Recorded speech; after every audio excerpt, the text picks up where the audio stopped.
Morning everyone. Hi everyone, હું કેવલ ઠક્કર આપ સૌનું ફરી એકવાર યુસીડીસી વર્ચ્યુઅલમાં સ્વાગત કરું છું. લાસ્ટ લેક્ચરમાં આપણે સૂર્યાઘાત અને તાપમાન ભણી ગયા હતા અને આજનો મુદ્દો છે દબાણ અને પવન, જેના બે ભાગ રહેશે.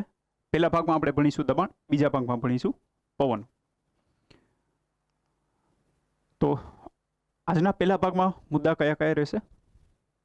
દબાણ શું છે, દબાણને અસર કરતા પરિબળો કયા છે, દબાણનું ઉર્ધ્વ વિતરણ મતલબ વર્ટિકલ ડિસ્ટ્રીબ્યુશન કઈ રીતનું છે, દબાણનું ક્ષૈતિજ વિતરણ હોરિઝોન્ટલ ડિસ્ટ્રીબ્યુશન કઈ રીતે છે, જેમાં મેઇનલી આપણે દબાણ પટ્ટા ભણવાના છે પૃથ્વીના, અને એટ લાસ્ટ જેમ આપણે દરેક લેક્ચરમાં જોતા જઈએ છીએ કંઈક ઇન્ટરેસ્ટિંગ ફેક્ટ આ મુદ્દાને રિલેટેડ. તો દબાણ શું છે? પહેલાં તો દબાણની વ્યાખ્યા શું છે? દબાણ એટલે આપેલ સ્થળ પર તેની ઉપરની બધી હવાના વજનને આધારે બધી દિશામાં પ્રબળ બળ, એટલે કોઈ પણ એક યુનિટ લ્યો તમે, સેન્ટીમીટર સ્ક્વેર એરિયા લ્યો અથવા તો કોઈ એક પર્ટિક્યુલર આપણે યુનિટ ઓફ મેઝરમેન્ટ ગણીએ છીએ, એના પર જ્યારે ઓવરઓલ વેઇટ કેટલું છે હવાનું, એને આપણે એને કહીએ છીએ એર પ્રેશર અથવા એટમોસ્ફિયરિક પ્રેશર. દબાણ જે છે સેન્ટીમીટર, ઇંચ અથવા મિલીબારમાં માપવામાં આવે છે, બટ મોસ્ટ કોમન યુનિટ છે મિલીબાર, જેને આપણે આ રીતે MB પણ લખતા હોઈએ છીએ. સમુદ્ર સપાટી પર સી લેવલ પર સામાન્ય દબાણ છે 1013.2 મિલીબાર. સમુદ્ર સપાટી એટલા માટે કેમ કે આપણે પૃથ્વી પર કોઈ પણ લેન્ડફોર્મની હાઇટ, ભૂરચનાની હાઇટ જ્યારે માપતા હોઈએ ત્યારે આપણે સમુદ્ર સપાટીથી ઉપરની જે હાઇટ હોય એને કમ્પેર કરીને લેતા હોઈએ છીએ. એટલા માટે સમુદ્ર સપાટી પરનું એટમોસ્ફિયરિક પ્રેશર કેટલું હોય છે? 1013.2 મિલીબાર. હવે દબાણ માપવાનું યંત્ર અથવા સાધન શું છે?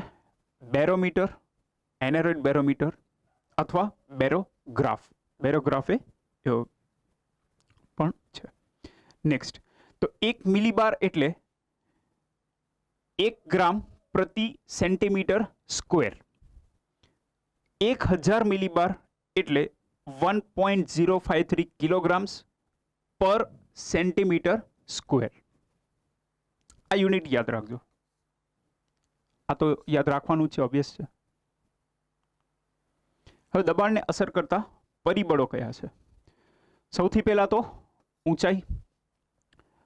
જેમ ઊંચાઈ વધે તેમ એટમોસ્ફિયરિક પ્રેશર ઘટે, અને એ જ આપણું વર્ટિકલ ડિસ્ટ્રીબ્યુશન છે જે આપણે આગળ ભણવાના છીએ. તાપમાન. તાપમાનને કારણે એટમોસ્ફિયરિક પ્રેશરમાં શું ફરક પડે છે? હવે તાપમાન રિલેટેડ છે સૂર્યાઘાતને સાથે. લાસ્ટ લેક્ચરમાં જ આપણે સૂર્યાઘાત અને તાપમાનનો જે આખો મુદ્દો છે ભણી ગયા હતા. તાપમાન સૂર્યાઘાત પર ડિપેન્ડ કરે છે. જેટલું સૂર્યાઘાત વધારે, ઇન્સોલેશન વધારે થશે, તાપમાન વધશે. જેમ તાપમાન વધશે, ટેમ્પરેચર વધશે, તેમ જે હવા છે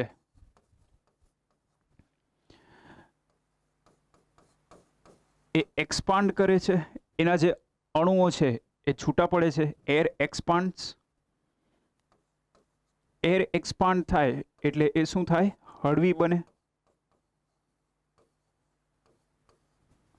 વાયુ હળવી બને એટલે ઓવરઓલ એટમોસ્ફિયરની જો વાત કરીએ તો હળવી વાયુ હંમેશા ઉપર જાય અને ભારે વાયુ જે હોય એ હંમેશા નીચે રહે. સાયન્સમાં પણ આપણે આ કોન્સેપ્ટ ઇઝીલી સમજી શકતા હોઈએ કે જે વસ્તુની ડેન્સિટી, ઘનતા વધારે હોય એ હંમેશા તળિયા પર હોય, અને જે વસ્તુની ઘનતા ઓછી હોય એ હંમેશા ઉપર હોય. તો વાયુ હળવી બને છે, એના કારણે શું થાય છે? એની અપવર્ડ મૂવમેન્ટ થાય છે. અપવર્ડ મૂવમેન્ટ થાય છે. હવે અપવર્ડ મૂવમેન્ટ થાય છે વાયુની. વાયુ જેમ ઉપર ચડે છે તેમ નીચે કેવું પ્રેશર બને છે? નીચે બનશે લો પ્રેશર.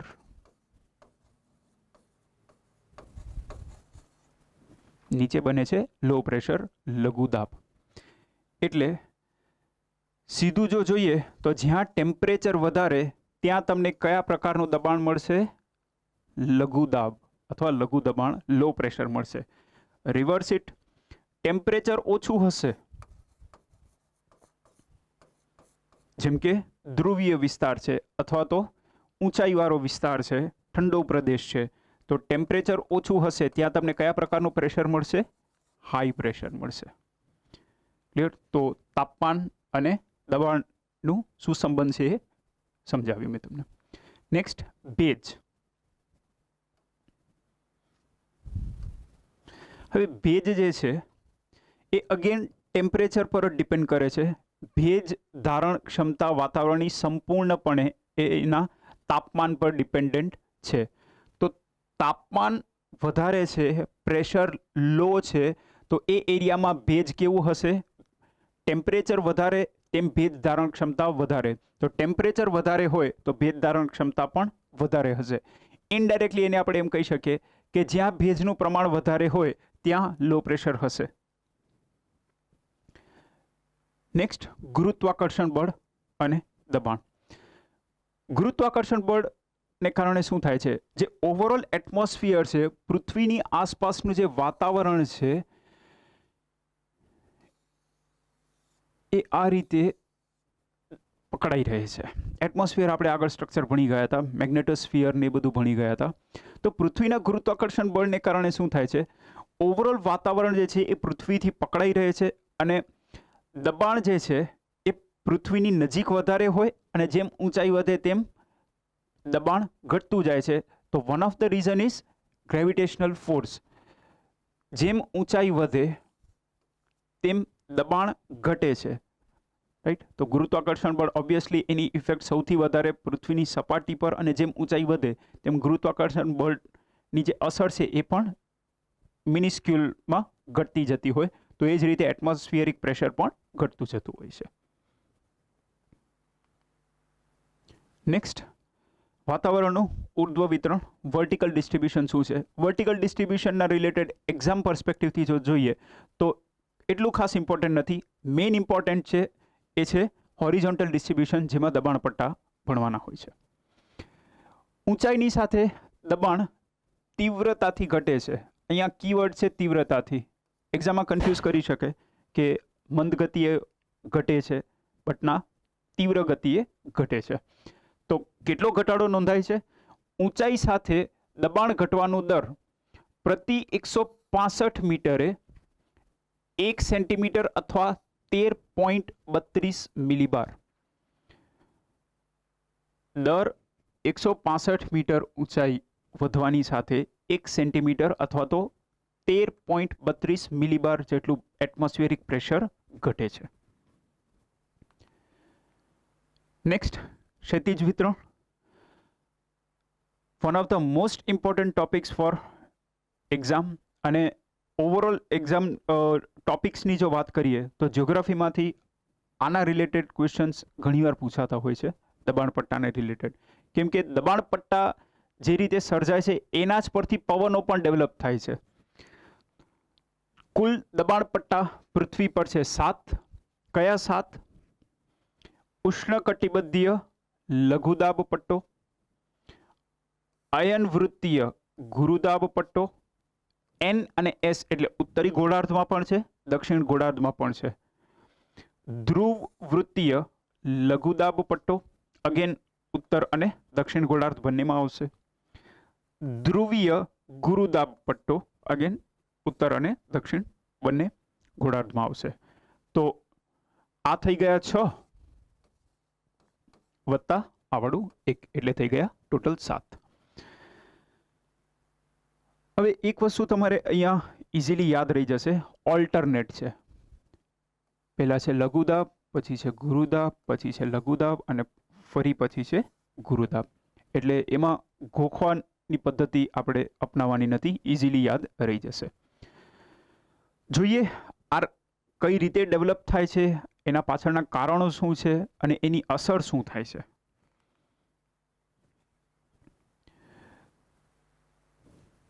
દબાણ પટ્ટા સમજતા પહેલા 2 વસ્તુ મગજમાં બેસાડી લેજો. એક કોરિયોલિસ ફોર્સનો કોન્સેપ્ટ અને બીજો ફેરલનો નિયમ. જ્યાં પણ નિયમ આપેલો હોય એ આપણે અપનાવી લેવાનું છે, એને ક્રોસ ક્વેશ્ચન નથી કરવાનું, જે આપેલું છે એ નિયમ છે, રાઈટ. તો કોરિયોલિસ ફોર્સ શું છે? કોરિયોલિસ ફોર્સ અથવા કોરિયોલિસ બળ એટલે પૃથ્વીના ધરીભ્રમણના કારણે સર્જાતું બળ, જેના કારણે કોઈ પણ વસ્તુ એની સામાન્ય દિશા કરતાં ફંટાય છે. સિમ્પલ. પૃથ્વીના ધરીભ્રમણના કારણે ઉત્પન્ન થતું બળ, જેના કારણે કોઈ પણ વસ્તુ તેના સામાન્ય પથ કરતાં કંઈક બીજી દિશામાં ફંટાય છે. કઈ દિશામાં એ પછીનો પ્રશ્ન છે. આ મુદ્દો ખાસ યાદ રાખજો. કોરિયોલિસ ફોર્સ વિષુવવૃત્ત પર 0 અને ધ્રુવ પર મહત્તમ હોય છે.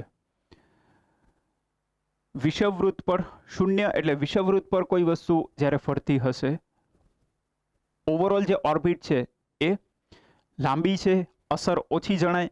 જેમ તમે ધ્રુવીય વિસ્તાર તરફ જાઓ તેમ ઓર્બિટ નાની થતી જાય, તેમ એની અસર વધતી જાય. ફોર એક્ઝામ્પલ, તમે એક જગ્યાએ ઊભા છો, તમે એક મોટું સર્કલ મારજો, આપણે ગોળ ફરજો, રાઈટ, તો આપણને એની અસર ઓછી જણાશે. ધીરે ધીરે એનું જે પેરીમીટર છે એ સર્કલ તમે નાનું કરતા જજો. એક જગ્યાએ જ ઊભા રહી અને પછી ગોળ ગોળ ફરજો, એની અસર તમને વધારે જણાશે. તો એ જ કોન્સેપ્ટ અહીંયા પર લાગુ પડે છે. વિષુવવૃત્ત પર તે 0 છે, એની અસર આપણને જણાતી નથી, અને ધ્રુવો પર તે મહત્તમ હોય છે. હવે આ પૃથ્વી છે, પૃથ્વી ધરીભ્રમણ કરે છે.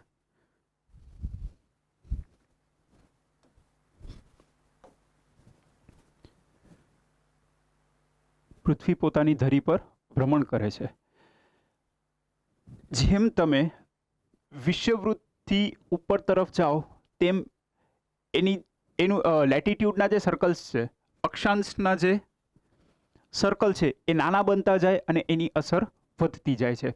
હવે એનું એક આપણે જો બેસ્ટ એક્ઝામ્પલ લઈએ તો એ છે બગીચામાં રહેલું મેરીગો રાઉન્ડ.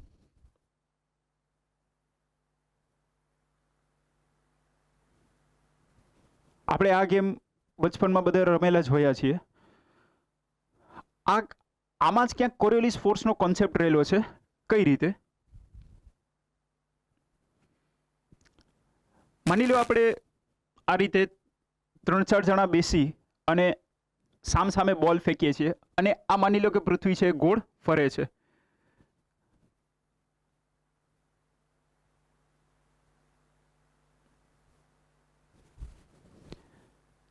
આ બેને બોલ ફેંક્યો, બોલ સીધું ન ગયું, બટ એની સામાન્ય દિશા કરતાં ફંટાઈ ગયો. શાના કારણે? બીકોઝ આ રોટેટ થાય છે. આ જો રોટેશન ન થતું હોત તો બોલ સીધું જ આવવું જોઈએ. રાઈટ. તો આ કોરિયોલિસ ફોર્સનો કોન્સેપ્ટ છે.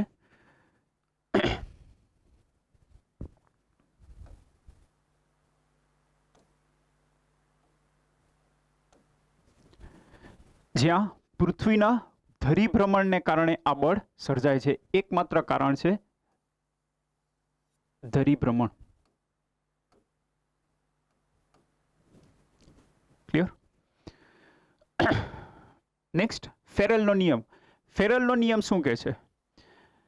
કે પૃથ્વીના ધરીભ્રમણના કારણે જે પવન દબાણને કારણે જે પવન ઉત્પન્ન થાય છે એ ઉત્તરી ગોળાર્ધમાં અને દક્ષિણ ગોળાર્ધમાં અલગ દિશામાં ફંટાશે. તો અલગ દિશા એટલે કઈ દિશામાં ફંટાશે?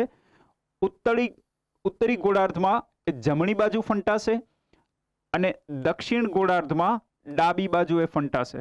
નોર્ધન હેમિસ્ફિયરમાં એ રાઈટ સાઈડ અને સધર્ન હેમિસ્ફિયરમાં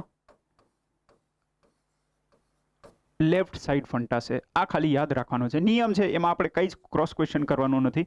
આ પ્રૂફ સાથે આપણને નેક્સ્ટ ઇમેજમાં દેખાશે. તો આઈ હોપ કોરિયોલિસ ફોર્સ અને ફેરેલનો નિયમ યાદ રહી ગયો હશે. જોઈએ દબાણ પટ્ટા.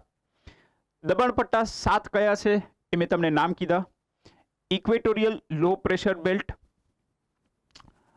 આજે આખું ઇમેજ આપેલું છે એને આપણે આખું ડીકોડ કરી દેવાનું છે. એક એક મુદ્દો પકડીને સમજવાનું છે. ઇક્વેટોરિયલ લો પ્રેશર બેલ્ટ, વિષુવવૃત્તીય લઘુદાબ પટ્ટો, સબ ટ્રોપિકલ હાઈ પ્રેશર બેલ્ટ, અયન વૃત્તીય ગુરુદાબ પટ્ટો, સબ પોલાર લો પ્રેશર બેલ્ટ, ધ્રુવ વૃત્તીય લઘુદાબ પટ્ટો અને પોલાર હાઈ પ્રેશર બેલ્ટ, ધ્રુવીય ગુરુદાબ પટ્ટો. આ દબાણ પટ્ટા સર્જાય છે તાપમાનમાં ફેરફાર હોવાને કારણે. વિષવવૃત્તીય વિસ્તારમાં તાપમાન વધારે હોય છે એટલા માટે લો પ્રેશર બનવું એ સ્વાભાવિક છે. એટલે અહીંયા લો પ્રેશર બનવું એ સ્વાભાવિક છે. દબાણ પટ્ટા જે છે એ સૂર્યની મૂવમેન્ટ સાથે ઉત્તર અને દક્ષિણ બાજુ એનું દોલન થતું હોય, ઓસિલેશન થતું રહેતું હોય. સૂર્ય જે છે એ ટ્રોપિક ઓફ કેન્સર એટલે કર્કવૃતથી કરી અને ટ્રોપિક ઓફ કેપ્રિકોન મકરવૃત સુધી અપ એન્ડ ડાઉન થતું રહેતું હોય છે. તો એ જ રીતે આ દબાણ પટ્ટા પર એના મૂવમેન્ટ સાથે અપ એન્ડ ડાઉન થતા રહેતા હોય છે, એટલે સ્થિર હોતા નથી. ઇક્વેટોરિયલ લો પ્રેશર બેલ્ટ જે છે એ 5 ડિગ્રી ઉત્તર અને 5 ડિગ્રી દક્ષિણ અક્ષાંશ વિસ્તારમાં આવેલા છે. એનું ઓવરઓલ આપણે જો સૂર્યને આપણે વિષવવૃત્ત પર ગણીએ તો દબાણ પટ્ટાનો વિસ્તાર છે 5 ડિગ્રી ઉત્તરથી 5 ડિગ્રી દક્ષિણનો.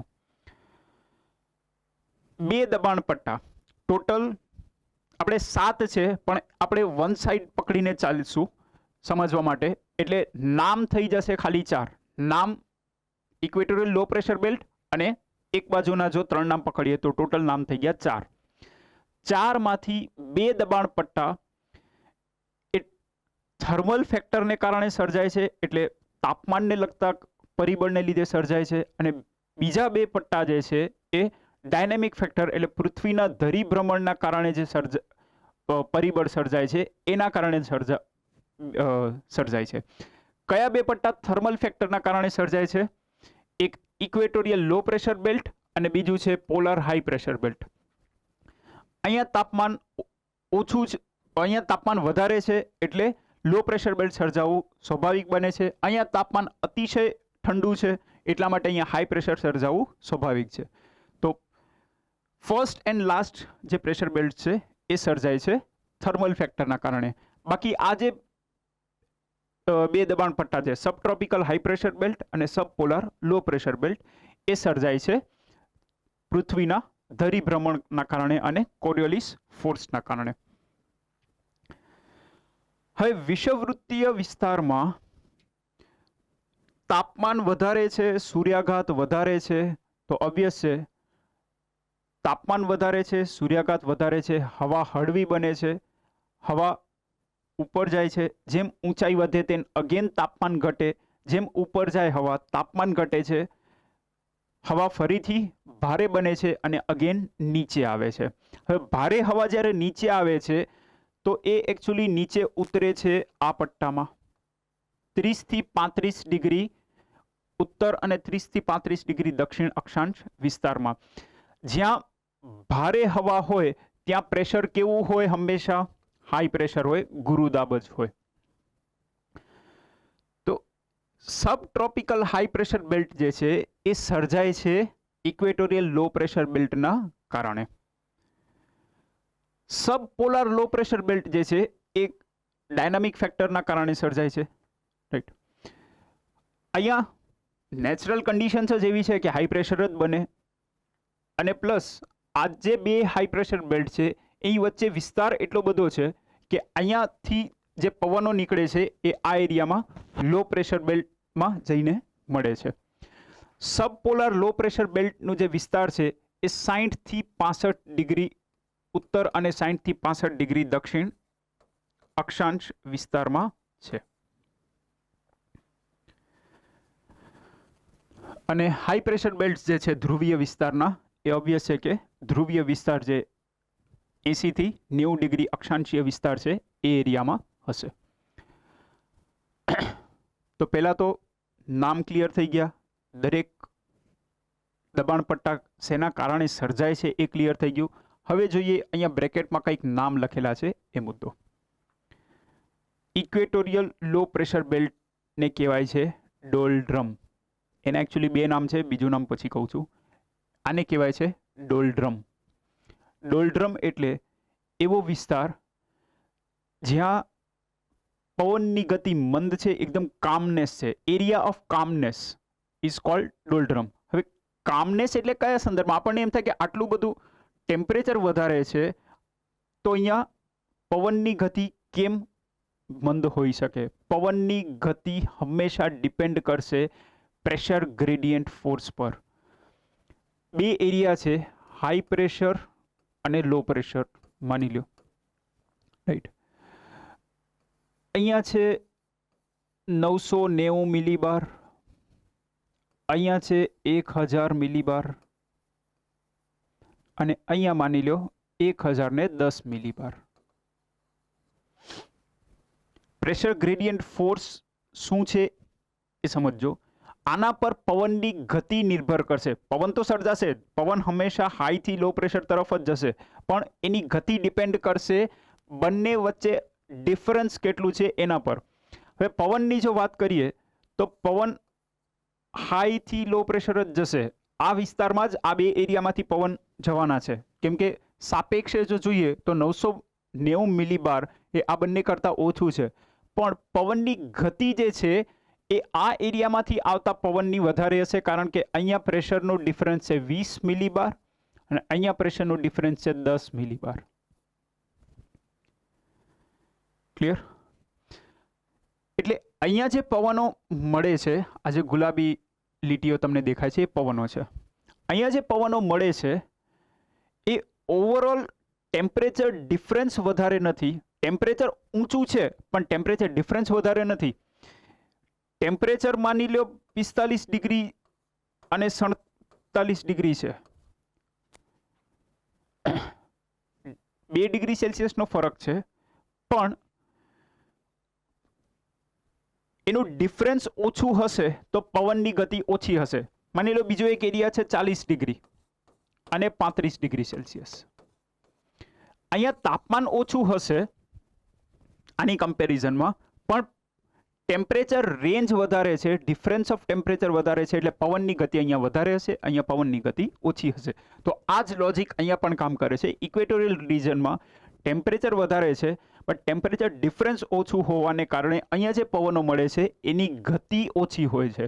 ગતિ ઓછી હોવાને કારણે એને ડોલ્ડ્રમ કહેવાય છે. નેક્સ્ટ, સબ ટ્રોપિકલ હાઈ પ્રેશર બેલ્ટને આપણે હોર્સ લેટિટ્યુડ પણ કહીએ છીએ. હોર્સ લેટિટ્યુડ, ઘોડા અક્ષાંશ. આ ક્વેશ્ચન એક્ઝામમાં પૂછાયેલું છે પ્રિલિમ્સમાં.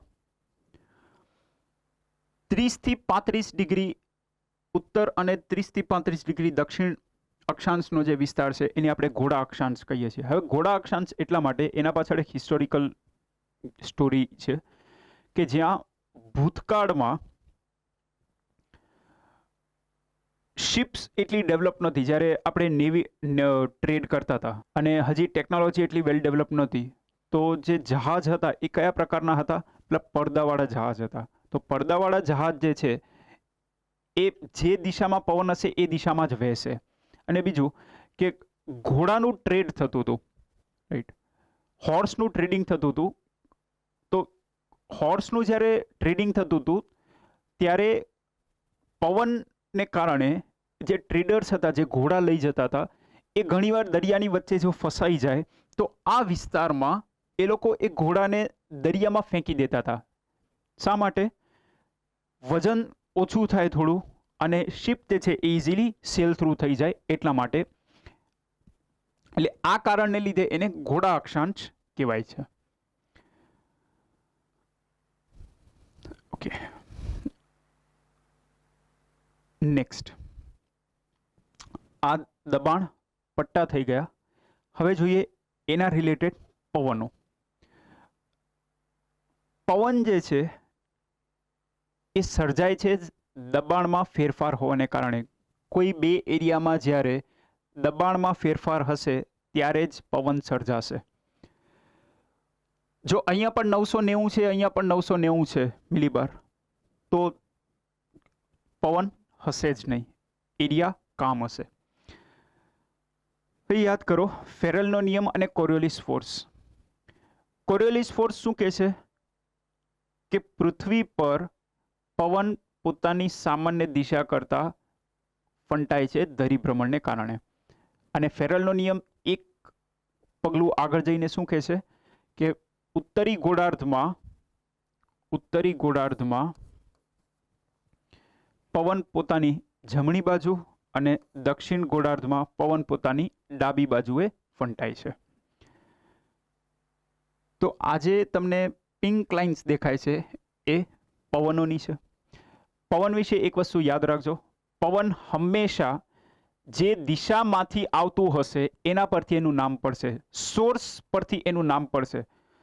પૂર્વમાંથી આવે તો પૂર્વીય પવન, પશ્ચિમમાંથી આવે તો પશ્ચિમી પવન, જમીન પરથી આવે તો જમીની પવન, દરિયા પરથી આવે તો દરિયાઈ પવન. હવે આ જે પવનોની દિશા છે એ પહેલા જોઈએ.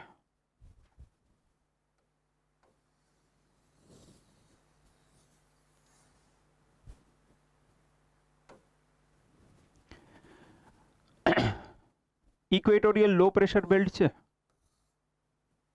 આ છે sub tropical high pressure belt.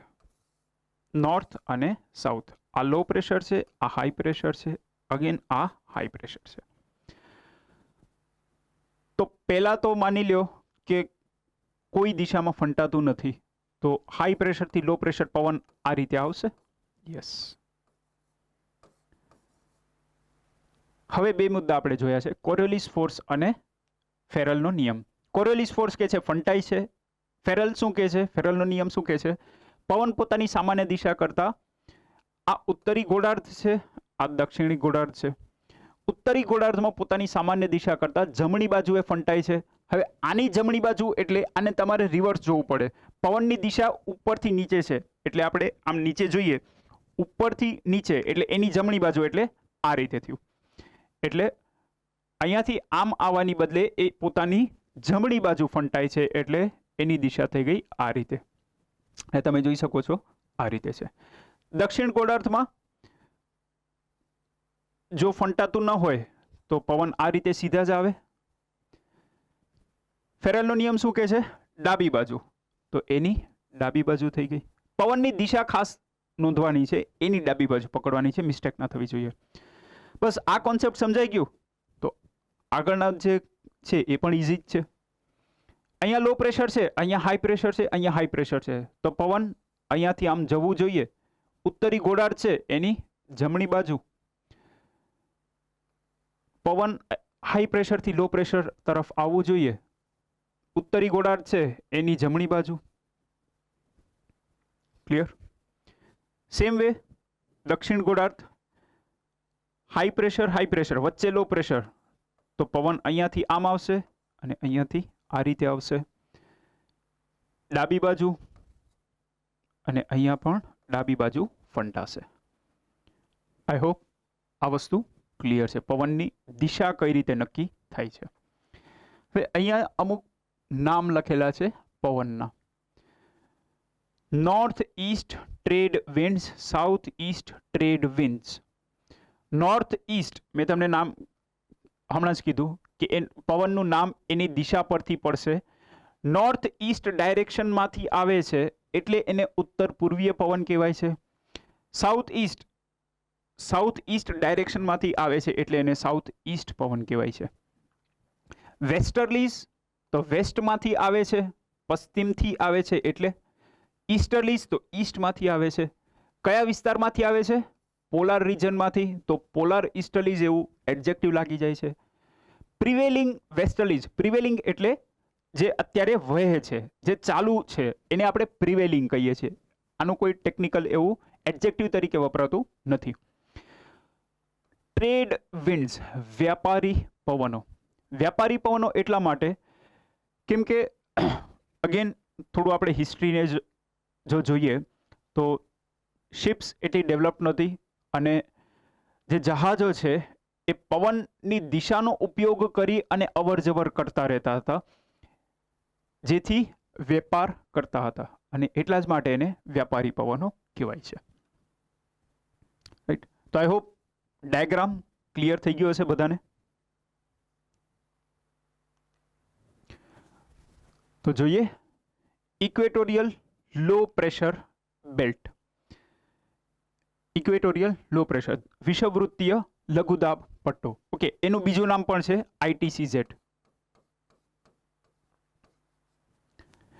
હવે ઇક્વેટોરિયલ લો પ્રેશર બેલ્ટના બે નામ છે. ડોલ્ડ્રમનો કોન્સેપ્ટ આપણે સમજ્યા. ડોલ્ડ્રમ કહેવાય છે કારણ કે જે અહીંયા પવનો મળે છે, આ જે પવનો મળે છે એની ગતિ ઓછી છે, મંદ ગતિએ મળે છે, એટલે એરિયા ઓફ કામનેસ, એટલા માટે એને કહેવાય છે ડોલ્ડ્રમ.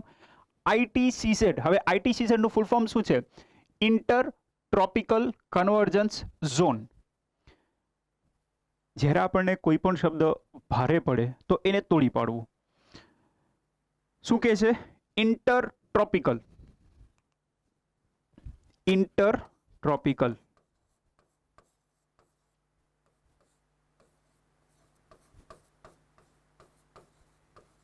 Convergence zone.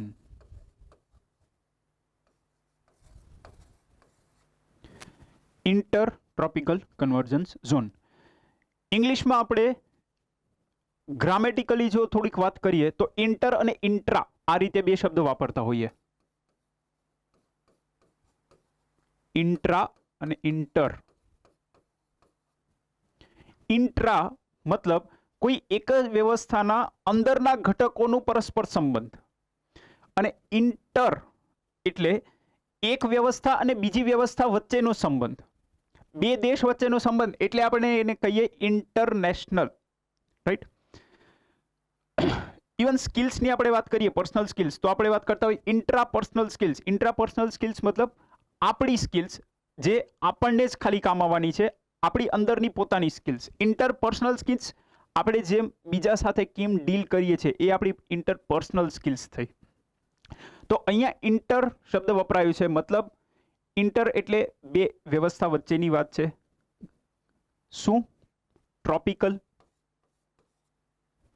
બે ટ્રોપિક્સ છે આપણને ખ્યાલ છે, tropic of cancer, tropic of Capricorn. તો આ બે વચ્ચે કંઈક રિલેશન છે, ઇન્ટર ટ્રોપિકલ. કન્વર્જન્સ, કન્વર્જન્સ મતલબ ભેગા થવું, મળવું. શું ભેગા થાય છે? અહીંયાથી ઉત્પન્ન થતા પવનો અને અહીંયાથી ઉત્પન્ન થતા પવનો. ક્યાં ભેગા થાય છે? ઇક્વેટોરિયલ લો પ્રેશર બેલ્ટમાં. ઝોન એટલે વિસ્તાર આપણને ખ્યાલ છે. તો બંને ટ્રોપિકલ એરિયામાંથી પવનો જે ઉદ્ભવીને અહીંયા ભેગા થાય છે એના કારણે કહેવાય છે એને ઇન્ટર ટ્રોપિકલ કન્વર્જન્સ ઝોન. તો ITCZ અથવા તો વિષુવવૃત્તીય લઘુદાબ પટ્ટો અથવા ડોલ્ડ્રમ એક્ઝામમાં કોઈ પણ શબ્દનો ઉપયોગ કરી શકે છે. તેને ડોલ્ડ્રમ પણ કહેવાય છે, કારણ પણ આપણે જોઈ ગયા. તેનો વિસ્તાર કેટલું છે? 0 થી 5 ડિગ્રી ઉત્તર અને 5 ડિગ્રી દક્ષિણ અક્ષાંશ વચ્ચે. ITCZ અને ધ્રુવીય દબાણ પટ્ટા થર્મલ ફેક્ટરના કારણે સર્જાય છે, જ્યારે અન્ય બે દબાણ પટ્ટા સબ ટ્રોપિકલ હાઈ પ્રેશર બેલ્ટ અને સબ પોલાર લો પ્રેશર બેલ્ટ એ ડાયનામિક ફેક્ટર્સના કારણે સર્જાય છે, મતલબ પૃથ્વીના રોટેશન અને કોરિયોલિસ ફોર્સના કારણે સર્જાય છે. તો ITCZમાં શું પ્રોસેસ છે? તાપમાન વધારે છે, જેના કારણે વાયુઓના અણુ છૂટા પડે છે, એટલે વાયુ હળવી બને છે. વાયુનું ઉર્ધ્વીકરણ થાય છે, મતલબ વાયુ ઉપર ચડે છે. જેમ વાયુ ઉપર જાય તેમ ઊંચાઈ વધે, તેમ એ વાયુ ઠંડી પડે છે અને અગેન નીચે આવે છે. પણ નીચે ક્યાં આવે છે? 30 થી 35 ડિગ્રી ઉત્તર અને દક્ષિણ અક્ષાંશ ક્ષેત્રમાં. નેક્સ્ટ, અયન વૃત્તીય ગુરુદાબ પટ્ટો એટલે સબ ટ્રોપિકલ હાઈ પ્રેશર બેલ્ટ. તો હાઈ પ્રેશર બેલ્ટ બનવું પણ સ્વાભાવિક છે, કેમ કે વાયુ નીચે આવે છે, ઠંડી હવા છે એટલા માટે. એરિયા 30 થી 35 ડિગ્રી ઉત્તર અને દક્ષિણ અક્ષાંશ ક્ષેત્રમાં. વિષુવવૃત્ત પરથી ઉપર ગયેલી વાયુ અહીં નીચે ઉતરે છે. અને એક વસ્તુ હંમેશા યાદ રાખજો, લો પ્રેશર હંમેશા કન્વર્જન્સ ઝોન હશે અને હાઈ પ્રેશર હંમેશા ડાયવર્જિંગ ઝોન હશે.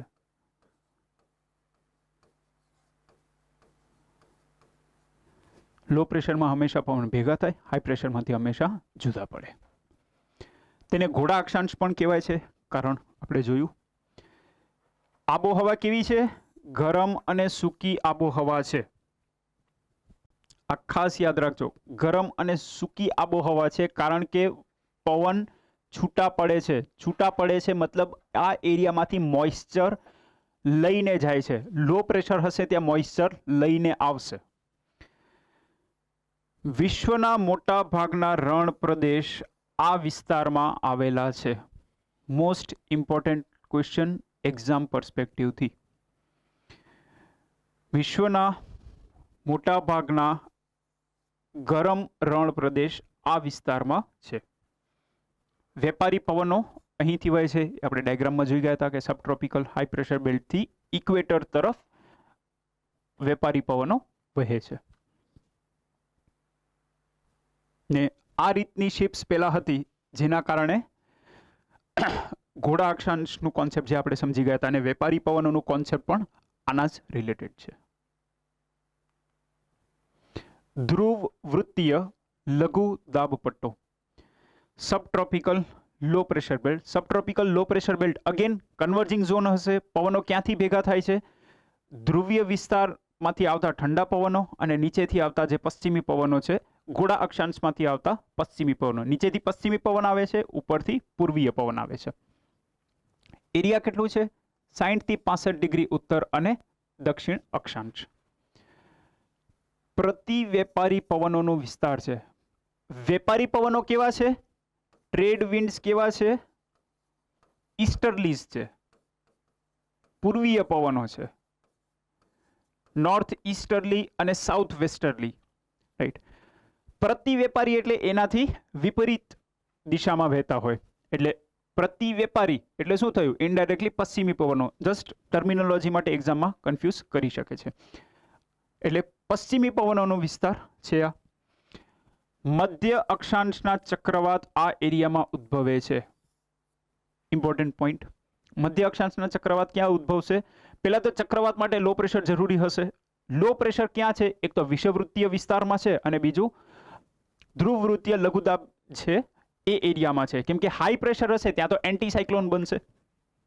તો મધ્ય અક્ષાંશના ચક્રવાત, જેને આપણે એક્સ્ટ્રા ટ્રોપિકલ સાયક્લોન્સ અથવા ટેમ્પરેટ સાયક્લોન્સ પણ કહીએ છીએ, તો એ બનશે ધ્રુવ વૃત્તીય લઘુદાબ વિસ્તારમાં.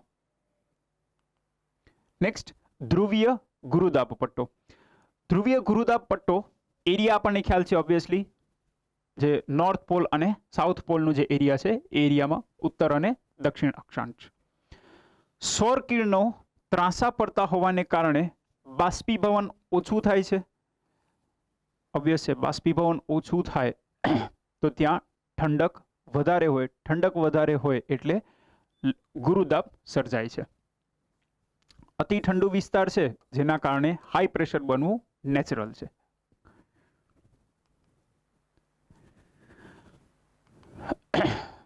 Last interesting facts. At the height of Mount Everest, Mount એવરેસ્ટની હાઈટ કેટલી છે એ તમે કરંટ અફેર્સમાં જોશો. પહેલા હાઈટ જેટલી હતી એમાં થોડોક મામૂલી વધારો થયો છે. રિસેન્ટલી માઉન્ટ એવરેસ્ટની હાઈટ માપવામાં આવી હતી, એમાં મામૂલી વધારો જોવાયો છે. Air pressure is about 2/3 less than what it is at sea level. હવે સી લેવલ પર દબાણ કેટલું છે? 1013.2 મિલીબાર. એટલે તમે માઉન્ટ એવરેસ્ટની હાઈટ પર હો, પીક પર હો, તો આનો 2/3 ભાગ ઉડી જાય છે. એટલે લગભગ ક્યાંક ને ક્યાંક 350 મિલીબાર જેવું તમે ગણી લો. બાઉન્ડ્રી વેર સ્પેસ બિગિન્સ, સ્પેસ જ્યાંથી શરૂ થાય છે ત્યાં દબાણ પર ઓલમોસ્ટ 0 હશે. ઇઝ અઝ્યુમ ટુ બી 0. પૃથ્વીની સપાટી પરથી જો આપણે શરૂ કરીએ તો 100 કિલોમીટરની હાઈટ, જેને આપણે કાર્મન લાઈન કહીએ છીએ, જ્યાંથી સ્પેસની શરૂઆત થાય છે, આપણે આગળ પર જોઈ ગયા હતા કે એરોનોટિક્સ અને એસ્ટ્રોનોમિક્સ વચ્ચે પણ આ અંતર પાડે છે. કાર્બન લાઇન પર એટમોસ્ફિયરિક પ્રેશર ઓલમોસ્ટ 0 હોય છે, રાઈટ. તો આ હતું આજનું લેક્ચર, દબાણ અને પવનનું ભાગ 1, જેમાં આપણે દબાણ પટ્ટા સમજી ગયા. નેક્સ્ટ લેક્ચરમાં આપણે પવનો ભણીશું, પવનના પ્રકાર કયા છે વગેરે, અને એના રિલેટેડ જે કોન્સેપ્ટ હશે. ફરી મળીશું કંઈક નવા મુદ્દા, નવા ફેક્ટ સાથે. Till then stay safe. Thank you.